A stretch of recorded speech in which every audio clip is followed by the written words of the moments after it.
জুলাই আন্দোলনে হাসপাতালে গিয়ে নো রিলিজ নো ট্রিটমেন্টের নির্দেশ দেন শেখ হাসিনা। ট্রাইব্যুনালে এমন সাক্ষ্য দিয়েছেন পুলিশের গুলিতে পা হারানো আবদুল্লাহ আল ইমরান। যাত্রাবাড়িতে আহত পথচারীকে উদ্ধার করতে গিয়ে চোখ হারানো পারভিনও এদিন সাক্ষ্য দেন ট্রাইব্যুনালে। এই প্রথম টানা 4 ঘন্টা চলল ট্রাইব্যুনালের বিচার কাজ। ঢালাইয়ে দৃঢ়তা, নির্মাণে নিশ্চয়তা, প্রিমিয়ার সিমেন্ট, ঢালাইয়ের রাজা। জুলাই জুড়ে হত্যাযজ্ঞের পর পালিয়ে যাওয়ার 1 বছরের মাথায় গতি পেয়েছে পলাতক শেখ হাসিনার বিচার। সোমবার একদিনেই 2 জন সাক্ষী সাক্ষ্য দিয়েছেন ট্রাইব্যুনালে। এই মামলার রাজসাক্ষী চৌধুরী মামুনের উপস্থিতিতেই টানা 4 ঘন্টা চলে সাক্ষ্য গ্রহণ ও জেরা। জুলাই আন্দোলনে আহত আবদুল্লাহ আল ইমরান ভর্তি থাকার সময় পঙ্গু হাসপাতালে যান শেখ হাসিনা। নির্দেশ দেন নো রিলিজ নো ট্রিটমেন্টের। এতেই পায়ে পচন ধরে ইমরানের। পরিবার কিং কর্তব্যবিমূঢ় হয়ে পড়ে। শেষ পর্যন্ত পা কেটে ফেলতে হয় তার।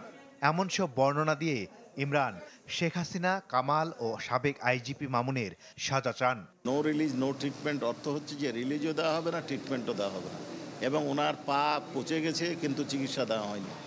ওনাকে বলা হয়েছে সকাল 8টায় অপারেশনে নিয়ে যাওয়া হয়নি। আরও বিভিন্ন অনিয়ম, ক্যাবিন দেওয়া হয়নি, দুর্গন্ধে মানুষ থাকতে পারছিল না, সেইখানে তাদেরকে সহায়তা করার মতো লোক ছিল না। এ ধরনের বিস্তারিত বর্ণনা উনি দিয়েছেন। এদিন ট্রাইব্যুনালে সাক্ষ্য দেন যাত্রাবাড়ি পুলিশের গুলিতে চোখ হারানো পারভিনও। কাজ শেষ করে বাসায় ফেরার পথে যাত্রাবাড়িতে শুধু মায়ায় পড়ে রক্তাক্ত এক ব্যক্তিকে উদ্ধারে যেয়ে চোখে গুলি লাগে তার।